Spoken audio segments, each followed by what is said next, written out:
कि जिन संतों की वंदना हम कर रहे हैं, जिन महात्माओं की महिमा का गान कर रहे हैं, यदि उनके साथ रहने का अवसर मिल जाए तो इससे बड़ी बात क्या हो सकती है। तो उन्होंने कहा, मज्जन फल पे की तत्काला, का कहो ही बिकबको मनाना। सत्संग की महिमा अपार है। ये भी कह दिया, जलचर थलचर नभचर नाना, जे जड़ चेतन जीव जहाना। धरती पर चलने वाले, आसमान में उड़ने वाले और जल के भीतर विचरण करने वाले जितने भी प्राणी हैं, और उनकी कभी सदगति हुई है तो सत्संग से ही हुई है। हनुमान जी की वंदना की, जानकी जी की वंदना की, भगवान के नाम की वंदना की, शिव जी के चरणों में नमन करते हैं। गोस्वामी जी ने लिखा, भरद्वाज मुनि बसहि सादर से आप हारमोनियम ले लो, लाइक नहीं, आप हारमोनियम ले लीजिए। जगह बदल दी।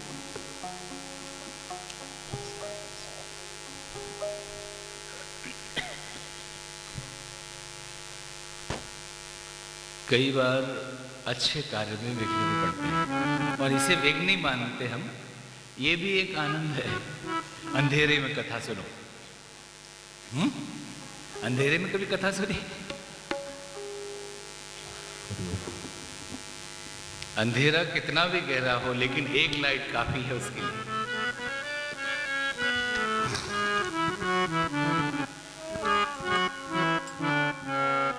सादर शिवहि नाई अब माता, सादर शिवहि नाई अब माता।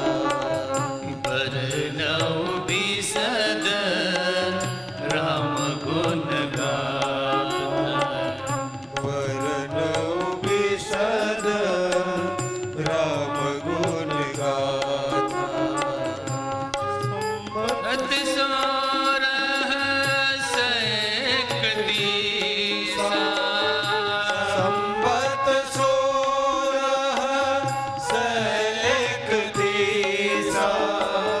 करऊं कथा हरे पद धर शीसा, करहु कथा हरि पद धर शीसा।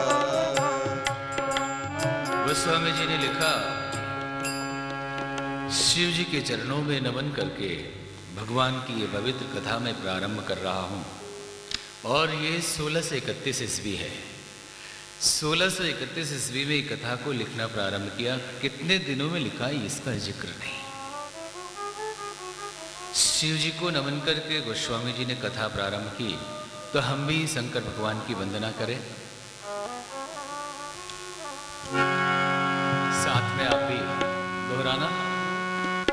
शिव भोल शिव भोले भंडारी, लाज राखो हमारे। शिव भोले भंडारी, लाज राखो हमारे। शिव भोली भंडारी, लाज राखो हमारी। राखो हमारी लाज, राखो हमारी। राखो हमारी लाज, राखो हमारी। शिव भोले भंडारे, लाज राखो हमारी।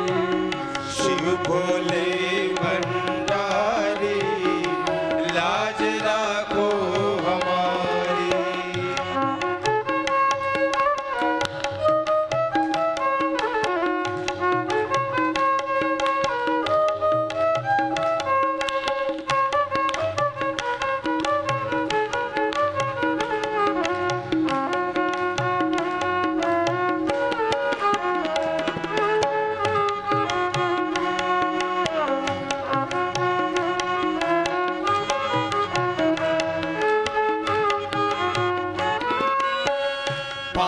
पावन नाम तुम्हारा भोले, पावन नाम तुम्हारा भोले, लोभ मोह के बंधन खोले, मोह के बंधन खोले, मांगू शरण तिहारी, लाज राखो हमारी, मांगो शरण तिहारी, लाज राखो हमारी, मांगू चरण तिहारी, लाज राखो हमारी, मांगो शरण तिहारी, लाज राखो हमारी, शिव भोले भंडारी, लाज राखो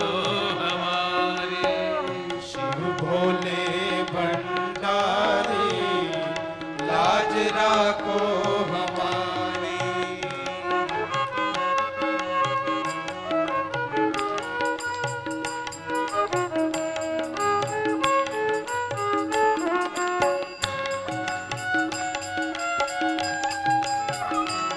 जय हो।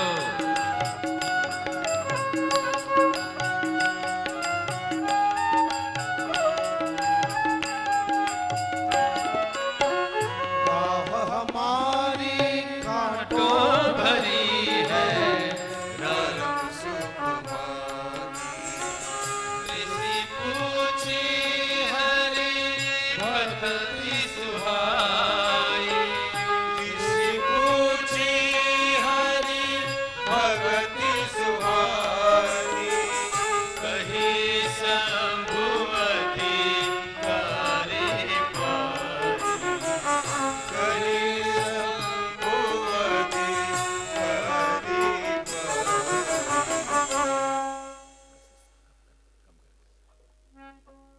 एक बार त्रेता जुग माहे, शंभु गए कुंभज ऋषि पाए।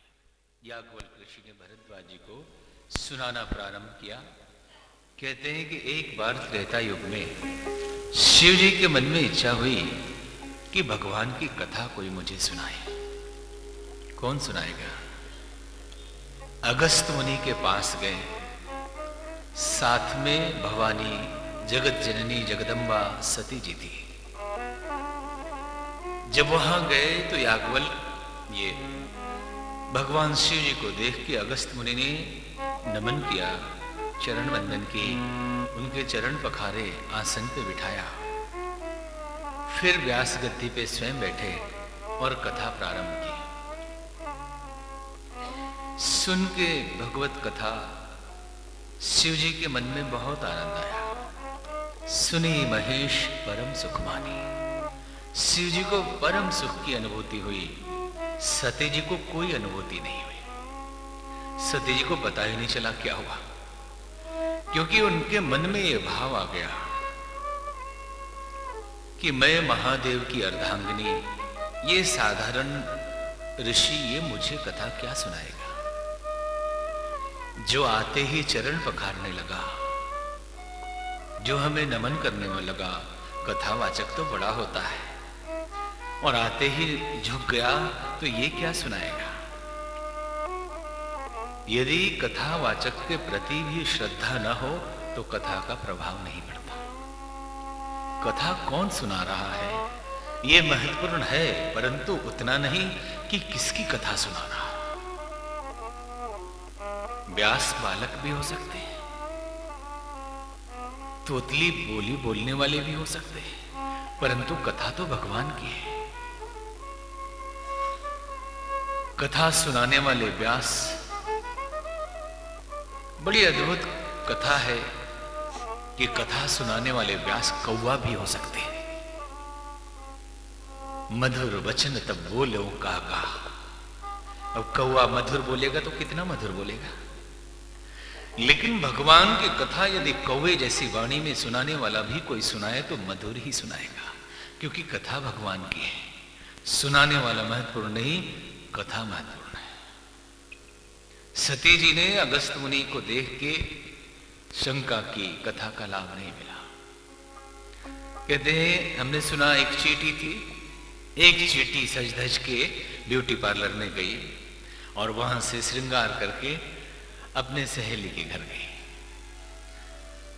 जो चींटी थी वो, उसके गांव का नाम था लवणपुर, नमक ग्राम, और जिसके घर गई उसके गांव का नाम था शक्करपुर, चीनी ग्राम। दोनों ने आपस में वार्ता की, कितने बच्चे हैं, किस स्कूल में पढ़ते हैं, घर का क्या है, सब कुछ चर्चा हो गई। उसके बाद एक सहेली कहती है चींटी कि सखी दुनिया नमक से भरा है, कहीं भी मिठास नहीं। दूसरी कहती है अरे रस से दुनिया भरी है, रसो वैसा, सारा संसार तो रस से ही भरा है। बोले मुझे तो आज तक नमक के सिवा कुछ नहीं मिला।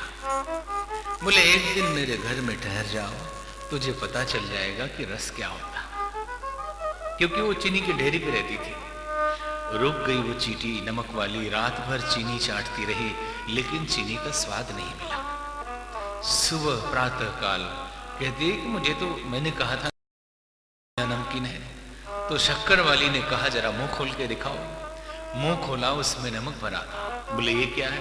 बोले सखी मेरी आदत है, जब भी मैं घर से चलती हूँ तो मुंह में कुछ डाल के चलती हूँ, और मेरे घर में नमक ही है तो नमक डाल के चलती हूँ। मुंह में नमक भरा था, शक्कर रात भर चाटती रही और स्वाद वही मिला जो अपने मुंह में भरा था। पूर्वाग्रह से ग्रसित हूं, पहले की मान्यताओं से अपने को आच्छादित करके रखें, शंका कुशंका लेके कथा सुनने आए तो लाभ नहीं मिलने वाला। जो मन में भरा है उसी का रस मिलेगा। कथा कितनी अच्छी हुई, कितना आनंद आया, ये तो उसे पता चलेगा जिसका मन खाली हो। जिसका मन खाली हो, एकदम खुल के उस कथा का श्रवण करे। कथा शिव जी ने सुनी, उनको आनंद मिला, सती जी को लाभ नहीं मिला। रास्ते में चले जा रहे थे, त्रेता युग की घटना है, सीता जी का हरण हो गया। भगवान राम जी सीता जी की तलाश में इधर उधर भटकते हैं, पौधों से, लताओं से, वनस्पतियों से, पुष्पों से पूछते हैं कि आपने मेरी सीता मृगदैनी कहीं देखी? भगवान रोते हैं, आंखों से आंसू गिर रहे हैं, इधर उधर भटकते हैं। और ये रूप भगवान का देखकर शिव जी भाव विवल है कि प्रभु के दर्शन हो गए। गोस्वामी जी ने लिखा, अति विचित्र रघुपति चरित जानहि परम सुजान, हे मति मंद विमोह बस, हृदय धरहि कछु आन। भगवान का चरित्र अति विचित्र है। अति विचित्र रघुपति चरित्र जानहि परम सुजान। जो सुजान है, जिनकी बुद्धि बहुत पवित्र है, वही भगवान के चरित्र को जान पाते हैं। अन्यथा साधारण जंतु यही कहेंगे कि ये कैसा भगवान जिसकी पत्नी खो गई, उसे पता ही नहीं, कौन ले गया इसकी खबर ही नहीं। पौधों से पूछते हो, पेड़ पौधों से पूछते हो, खुद ही दिव्य दृष्टि से देख लो आप भगवान हो। साधारण आदमी तो यही समझेगा ना, परंतु ये लीला है भगवान की, तो भगवान जन साधारण की तरह ही तो जिएंगे। अगर वही करना होता तो लीला की आवश्यकता क्या है? सीधे सीधे ही सब कर लेना होता तो लीला की जरूरत नहीं। अति विचित्र रघुपति चरित्र जानहि परम सुजान, जे मतिमंद विमोह वश, हृदय धरहि कछु आन। जिसके हृदय में कुछ और है, भगवत प्राप्ति उसको कभी नहीं हो सकती। किताबें रट लेगा, लाइब्रेरी पढ़ लेगा, बुद्धि बहुत लगा लेगा, और जानकारी के बोझ में दब के आखिरी में तनावग्रस्त हो जाएगा, भगवान नहीं मिलेंगे। देखा शिव जी ने राम जी को, शंभु समेत ही राम ही देखा, उपजा ये अति हर्ष विषय। मोबाइल बंद करके रखे भाई। शंभु समेत ही राम ही देखा, उपजा ही अति हर्ष विषेखा। शिव जी ने राम जी को देखा, हृदय में हर्ष आनंद, रोंगटे खड़े हो गए, आंखों से खुशी के आंसू बहने लगे। और हाथ जोड़ के शिव जी ने कहा, जय सच्चिदानंद जग पावन, जय सच्चिदानंद जग अस कही चले ओ मनोज न सावन, अस कही चलऊ मनोजन सावन। चले जात शिव सती समेता, जय हो। चले जात शिव सती समेता, पुनि पुनि पुलकत कृपा निकेता, पुनि पुनि पुलकत कृपा निकेता। जय सच्चिदानंद जग पावन कह के शिव जी ने नमन किया राम जी को और बार बार पुलकित होते हैं। सती जी को देखा, सती जी शंका की दृष्टि से शिव जी को देख रहे। शिव जी ने बहुत समझाया, हे देवी ये भगवान है, इन्होंने अवतार लिया है, सती जी को समझ में नहीं आ रहा। फिर भी महादेव ने समझाया, मुनि धीर जोगी सिद्ध संतत विमल मन जहि धावहि, कहिने तिनि गम पुराण आगम जासु कीरति गावहि। मुनि धीर जोगी सिद्ध संतत विमल मन जहि धावहि, कहिने तिनि गम पुराण आगम जासु कीरति गावहि। सोई राम व्यापक ब्रह्म भुवन निकाय पति मायाधरि, अवतरो अपने भगत हित निज तंत्र नित रघुकुल मणि। सोई राम व्यापक ब्रह्म भुवन निकाय पति मायाधरि, अवतरो अपने भगत हित निज तंत्र नित रघुकुल मणि। निज तंत्र नित रघुकुल मणि, निज तंत्र नित रघुकुल मणि। शिव जी ने बहुत समझाया, मुनि धीर जोगी सिद्ध संत पवित्र हृदय से जिनका ध्यान करते हैं, न इति कह के शास्त्र कहते हैं ये भी ईश्वर नहीं, ये भी नहीं, ये भी नहीं, वो तो अनंत है। शब्दों में नहीं बांध सकते, सीमाओं में नहीं बद्ध कर सकते। जो असीम है, जो निराकार है, न इति जिसे शास्त्र कहते हैं। सोई राम व्यापक ब्रह्म भुवन, वही भगवान भक्तों के हित के लिए धरती पे अवतार लेके आए। फिर भी सती जी को समझ में नहीं आया, फिर समझाया, जो तुम रे मन कछु संदेह, जो तुम रे मन अति संदेह, तो कीन जाई परीक्षा ले, तो कीन जाई परीक्षा ले। तब लगी बैठ आहूं बट छाऊं, तब लग बैठ आहूं बट छाऊं। जब लगी तुम आहूं मोहि पाई, जब लग तुम आहूं मोहि पाई। हे देवी, यदि आपके मन में इतना संदेह है तो जाके परीक्षा क्यों नहीं ले लेती? आप जाइए और जब तक आप परीक्षा लेंगी मैं यहाँ बैठा हूँ, इस वट वृक्ष की छांव में मैं बैठा हूँ, आप परीक्षा लेके आइए। सती जी ने कहा यह ठीक रहेगा, मैं देख के आती हूँ। और मन ही मन सती जी विचार करती हैं कि बड़े आए परब्रह्म परमात्मा, पत्नी खो गई है, रो रहे हैं, ऐसा कोई परमात्मा होता है? और अभी मैं सीता जी का रूप बनाती हूँ, इनकी पोल खुल जाएगी। सुंदर सीता जी का रूप बनाया और राम जी जहां खड़े थे उधर गई सती जी। दूर से भगवान राम जी ने देखा सीता जी इनको, सती जी को सीता जी के रूप में, और लखन जी से कहते हैं, हे लखन देखो उस नारी को, ये कौन है पता है? मुले देखो नारी स्वभाव प्रभाव, ये नारी के स्वभाव का प्रभाव है। शंका इनके मन से गई नहीं। शिव जी ने इनको इतना समझाया, फिर भी ये परीक्षा लेने आ गई। आने दीजिए, कोई बात नहीं। जैसे ही निकट गई, हाथ जोड़ के राम जी ने प्रणाम किया। मैं राजा दशरथ का ज्येष्ठ पुत्र, ये मेरे छोटे अनुज लखन जी हैं। जोरी पानी प्रभु किन्न प्रणामो, पिता समेत लिन्न निज नाम। और कहा, कहा बहोरी, कहां वृषकेतु? हे देवी, शिव जी कहां है? कहु बहोरी कहां वृषकेतु, विपिन अकेली फिर ही क्यों हेतु? देवी आज अकेली कैसी घूम रही है?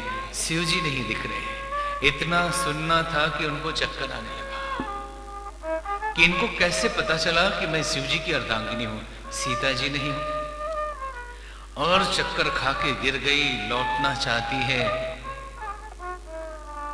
जह चित वही तह प्रभु आसीना, से वही सिद्ध मुनीश प्रवीणा। जहां देखती है वहीं प्रभु बैठे हैं। सिद्ध मुनि देवता उनके चरणों की सेवा में लगे हैं। जितने नारायण है उतने लक्ष्मी है। अनंत कोटि देवी देवता सब उनकी सेवा में लगे हैं। देख के चक्कर आ गया। चलने को हुई तो चल नहीं पा रही, पांव लड़खड़ा रहे। हृदय कंप तन सुधि कछु नाही, नयन मूद बैठी मगमाही। हृदय में कंपन है, तन की कोई सुधि नहीं है। आंखें बंद करके बैठ गई। धरती पकड़ लिया। बहुत मुश्किल से संभली, उठी। उठने के बाद शिव जी के पास गई।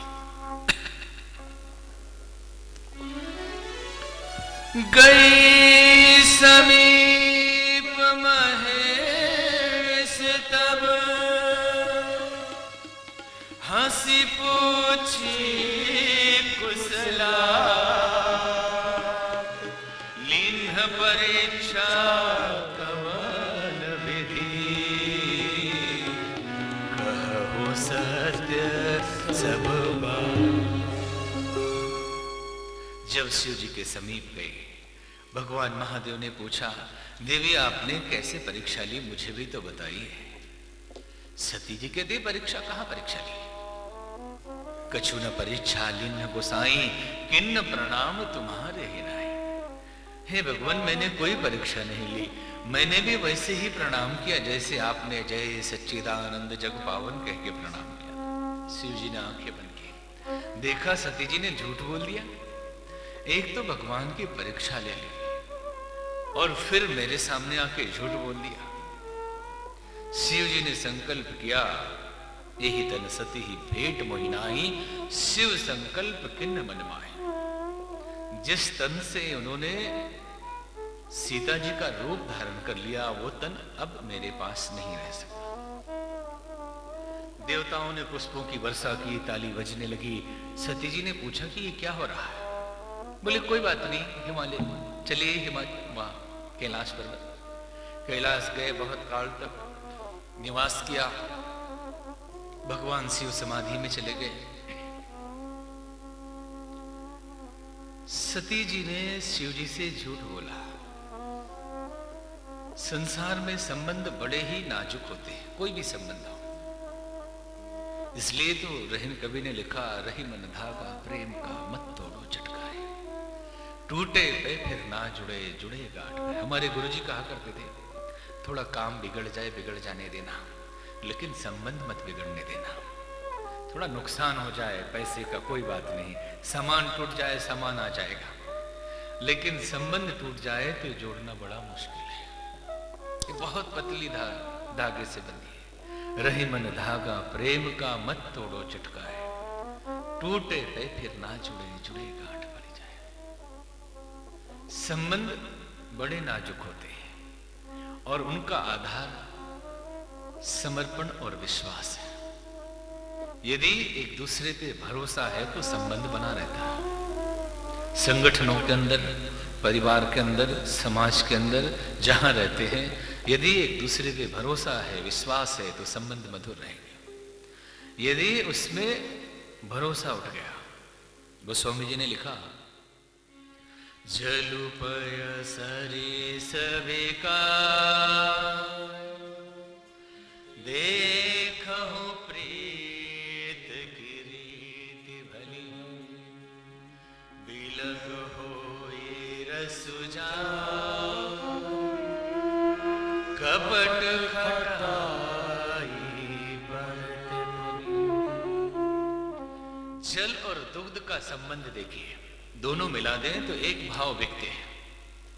यदि खटाई पड़ जाए उसमें तो दोनों अलग हो जाते हैं, किसी का मोल नहीं। ठीक वैसे ही प्रेम है, जो प्रीति है, लगाव है, स्नेह है, संबंध है, यदि इसमें कपट की खटाई पड़ जाए, झूठ बोलने लगे आपस में और दोनों को पता चल जाए कि झूठे हैं, तो समझ लें कि ये जीने का समझौता है, लेकिन प्रेम खत्म हो चुका है। घर में इतना समझ लेना कि भगवान शिव जी की गृहस्थी एक झूठ बोलने से टूट गई, तो साधारण गृहस्थों की गृहस्थी का क्या होगा, जहां रोज झूठ बोला जाता है और झूठ की आदत बना ली जाती। कहीं मुसीबत आ जाए, कहीं मौत आ रही हो, कहीं किसी के प्राण की रक्षा करनी हो, तब तो बात चलो कुछ शब्द इधर का उधर बोल दिया चलेगा, लेकिन आदत में आ जाए झूठ। और हमारे मोबाइल देवता की मेहरबानी, इन्होंने तो और प्रैक्टिस करा दी कि अभी घर से चले नहीं, पूछा कि कहां पहुंचे, बोले बस आधे रास्ते में आ गए, अभी चले भी नहीं। बोल सकते थे कि अभी हम चले नहीं हैं, चलने वाले हैं, क्या चला जाता। एक सर्वे हुआ कि आदमी झूठ क्यों बोलता है, आदमी झूठ क्यों बोलता है, तो मनोवैज्ञानिकों ने इसका निष्कर्ष निकाला कि भय के कारण झूठ बोलता है, डर से आदमी झूठ बोलता है। पत्नी पति से भयभीत है, प्रेम नहीं है, डर है कि कहीं हम ऐसा बोल गए तो ये नाराज हो जाएंगे। पति पत्नी से भयभीत है कि ऑफिस से सचमुच बेचारा लेट हो गया काम के कारण, अगर बोल दे ऑफिस से लेट हो गए काम के कारण तो नाराज हो जाएगी, तो कुछ भी बहाना बना झूठ बोल। एक बार बहुत दिन पहले की बात है, रांची डीवीसी में हमको किसी काम से आना पड़ा हरिद्वार से, तो एक ऑफिसर के घर एक भक्त लेके गए। तो ऑफिसर की पत्नी ने कहा कि साहब ऑफिस गए 8:30 बजे सुबह, 8:30 बजे सुबह साहब ऑफिस गए। हमने कहा ये कौन सा ऑफिस है जो 8:30 बजे खुलता है, तो बोले हमें मालूम है, ये होटल में बैठा होगा, किसी चाय की दुकान पे बैठा होगा वो, और चलिए हम मिलवाते हैं। वहीं मिलवा दिया। हमने पूछा क्यों आप इतनी जल्दी घर से आ जाते हैं, बोले जितनी देर घर में रहो उतना टेंशन है, जितने जल्दी निकलो और जितने देर से जाओ उतना अच्छा है, और बोल दीजिए ऑफिस में काम। ये प्रेम नहीं है, भाग रहे हैं एक दूसरे से झूठ के कारण। एक पिता पुत्र ट्रेन की यात्रा कर रहे थे, छोटा सा बच्चा था, जैसे ही कोई स्टेशन आए बेटा बोलता पिताजी बलून खरीद दीजिए, तो बलून खरीद देते, पिताजी समोसे खरीद दीजिए, समोसे खरीद देते। जैसे ही अगला स्टेशन आता पूरे बोगी के जितने भी लोग थे झांकने लगते कि अब क्या मांगेगा और पिताजी खरीदेंगे। वाह क्या प्रेम है पिता पुत्र का कि बेटा जो बोलता है पिताजी खरीद देते हैं, ऐसा तो देखा ही नहीं। अगला स्टेशन आया, सारे लोग झांकने लगे। बेटे ने कहा ये सामान खरीद दीजिए, पिताजी ने कहा बकवास बंद करो, नहीं खरीदूंगा। बोले अच्छा नहीं खरीदिएगा, आने दीजिए टीटी को बताता हूं, अभी मैं बताता हूं। अब लोगों ने कहा कि क्या छुपा लिया आपने, जो बेटा बोल रहा बताता हूं। बोले ये क्या बताएगा, मैं ही बता देता हूं। ये कितने वर्ष का होगा, बोले छोटा बच्चा है 4-5 साल का होगा। बोले 4-5 साल का नहीं 18 साल का बौना है। मैंने इसकी हाफ टिकट खरीद ली, आधा टिकट खरीद लिया, ये तब से धमका रहा है कि आधा टिकट खरीदे, मिठाई खिलाओ नहीं तो बता दूंगा, मिठाई खिलाओ नहीं तो उम्र बता दूंगा मैं कितने साल का। एक झूठ छुपाने के, हाफ टिकट बचाने के चक्कर में 10 टिकट का पैसा खर्च कर चुके हैं। एक झूठ के लिए हम कितने झूठ बोलते हैं। और आज बीमारियां अधिकतर 99% बीमारियां साइकोसोमेटिक है, मनोदेह जन्य है। मन से आर्थराइटिस, स्पॉन्डिलाइटिस, यहां तक कि पैरालिसिस और कैंसर भी, एक्सीडेंट और संक्रामक रोगों को छोड़ के सब मन से निकलने वाले हैं। और मन में हम खुद ऐसे आघात लगाते हैं झूठ बोल बोल के कि अंदर गांठ पड़ जाती है और ऐसे विकार उत्पन्न होते हैं कि कहीं ना कहीं बीमारी बन के निकलेगा। तो पहली बीमारी ब्लड प्रेशर, दूसरी बीमारी शुगर, फिर हार्ट अटैक, दुनिया भर की बीमारी, सच बोलना सीख ले। अधिक से अधिक, पूरा नहीं बोल रहे, काम चलाने के लिए कई बार बोलना पड़ता है कि रेट ये लिख के आया है सामान का, जबकि खरीदने वाले को भी मालूम है कि झूठ बोल रहा। सामान खरीदने जाइए तो आजकल तो साफ दिखा देते थे, खरीद इतना पड़ा है, इतने में हम आपको इतना छूट दे रहे हैं। काहे को तुम छूट दे रहे हो? झूठ बोल रहे हो, तुम खरीद कभी बता नहीं सकते। तो ये दुकानदारी की बात अलग है, लेकिन जीवन में कम से कम जहां प्रीत है, जहां संबंध है, दुकानदार ग्राहक में कोई संबंध नहीं, यहां नहीं तो दूसरे दुकान में खरीद लेगा। लेकिन घर के लोग आपस में तो सच बोले, एक दूसरे पे तो भरोसा रहे और प्रेम से जी लें। अगर भाई भाई में, पति पत्नी में, भाई बहन में, पिता पुत्र में इतना भी भरोसा ना रहे कि मेरा बेटा सच बोल सकता है, तो कैसे जिएंगे? यह जिंदगी बोझ बन जाएगी। सती जी ने झूठ बोला और मिल गई सजा। भगवान शिव समाधि में चले गए। सती जी को एहसास हो गया कि मैंने गलती कर दी है। रोती रही, विलाप करती रही, भगवान से प्रार्थना करती रही, हे प्रभु मुझसे भूल हो गई, आपके चरणों में मेरी प्रीति है तो मेरा शरीर न रहे, मैं अब नहीं रहना चाहती। जिस शरीर से मैंने सीता जी का रूप धारण किया, जिसके कारण मेरे स्वामी को कष्ट मिला है, उनके हृदय को पीड़ा पहुंची है, मैं ये शरीर नहीं रखना चाहती, मेरे शरीर को खत्म कर दीजिए। यही विधि दुखित ब्रजेश कुमारी, अकथनीय दारुण कुभारी। बहुत दुखी है, विलाप कर रही है। गोस्वामी जी ने लिखा, बीते संबत सहस सतासी, बीते संबत सहस सतासी, तजी समाधि शंभु अविनाशी, समाधि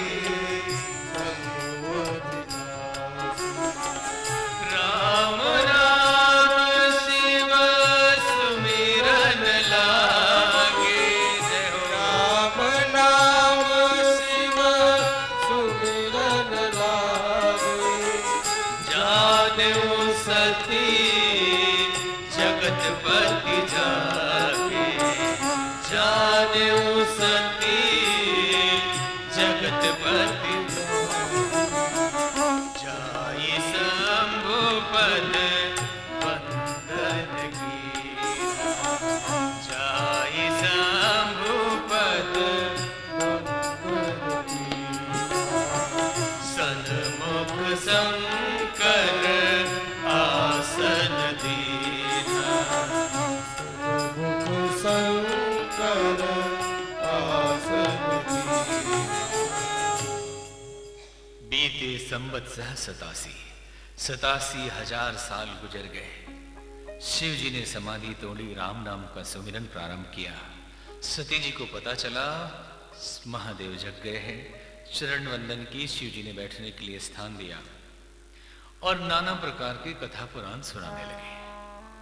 तभी सती जी ने देखा आकाश मार्ग से बहुत सारे देवी देवता कहीं जा रहे हैं, सज धज के, सुंदर सुंदर वस्त्र आभूषण पहन के कहीं जा रहे हैं। पूछा, हे महादेव ये कहाँ जा रहे हैं? बोले आपके पिताजी के यहाँ यज्ञ है, ये सब हरिद्वार कनखल जा रहे हैं। बोले पिताजी का यज्ञ हमें खबर भी नहीं? बोले हाँ हमें खबर नहीं। तो हम भी जाएंगे? नहीं, निमंत्रण नहीं है इसलिए हम नहीं जाएंगे। बोले क्या ऐसा गुस्सा है जो आप ऐसा बोल रहे हैं? शिव